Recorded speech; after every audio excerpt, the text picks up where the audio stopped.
বাংলাদেশে যতজন রাজনীতিবিদ আছে, যারা বিজ্ঞ রাজনীতিবিদ, যারা সত্যিকারের দেশকে ভালোবাসেন, তারা ডক্টর ইউনূসকে ক্ষমতায় বসাইতে চায় নাই। আমি নিজেও ডক্টর ইউনূসকে চিনি ৬৫ বছর আগের থেকে। তার বাবাকে আমি চিনতাম দুলা মিয়া সওদাগরকে। ডক্টর ইউনূস একজন ক্ষমতালিপ্সু মানুষ, লোভী মানুষ, পদ-পদবী, অর্থ-সম্পদের লোভী এবং চরিত্রহীন একটা লম্পট, মিথ্যুক, ধোঁকাবাজ, প্রতারক, প্রতিহিংসাপরায়ণ মানুষ।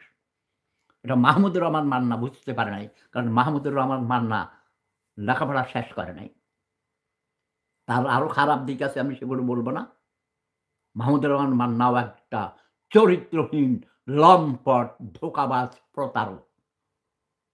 যে হাজারটা দল পাল্টিয়ে এসেছে এবং পাকিস্তান আমলে ইসলামী ছাত্র সংঘ করত। তার বগুড়াতে তাদের গ্রামের বাড়ি। তার বাপ-দাদা, ১৪ গোষ্ঠী, নানার পক্ষ, নানির পক্ষ সবাই রাজাকার ছিল। মহান মুক্তিযুদ্ধের বিরোধী শক্তি ছিল। এই মাহমুদুর রহমান মান্নাকে আপনারা চিনে রাখেন। আরো কাহিনী আছে। একসাথে রাজনীতি করতে গিয়ে তার চরিত্র আমি জানি। আমি যখন জাহাঙ্গীরনগর বিশ্ববিদ্যালয়ে জাসদ ছাত্রলীগের আহ্বায়ক ছিলাম, কোষাধ্যক্ষ ছিলাম আগে।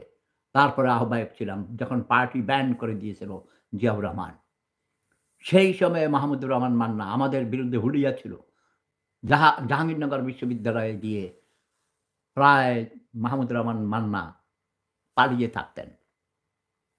৩ দিন ৩ রাত আমরা জাহাঙ্গীরনগর বিশ্ববিদ্যালয়ের 4th ক্লাস এমপ্লয়িদের বাসায় লুকিয়ে, লুকিয়ে মিটিং করেছিলাম। ঢাকা থেকে আরেকজন আসলো সেন্ট্রাল কমিটির তত্ত্ব সমাজ মানে বাংলাদেশ ছাত্রলীগ, জাসদ ছাত্রলীগ, বৈজ্ঞানিক সমাজতন্ত্রের আমাদের সবসময় আলোচনা হতো, পাঠচক্র হতো। তত্ত্ব গবেষণা সম্পাদক ছিল মাসুদ ভাই, তিনিও প্রায় যেতেন। সিরাজ ভাই বাংলাদেশ ছাত্রলীগের সভাপতি ছিলেন। উনি জাহাঙ্গীরনগর বিশ্ববিদ্যালয়েরই ছাত্র ছিলেন। আমরা একই হলে থাকতাম। রফিকুল্লাহ ভাই, এরা সিরাজ যাদেরকে আমি এখন ভাই, ভাই বলছি, এরা কিন্তু বেসিক্যালি আমার থেকে ২-৩ বছরের ছোট।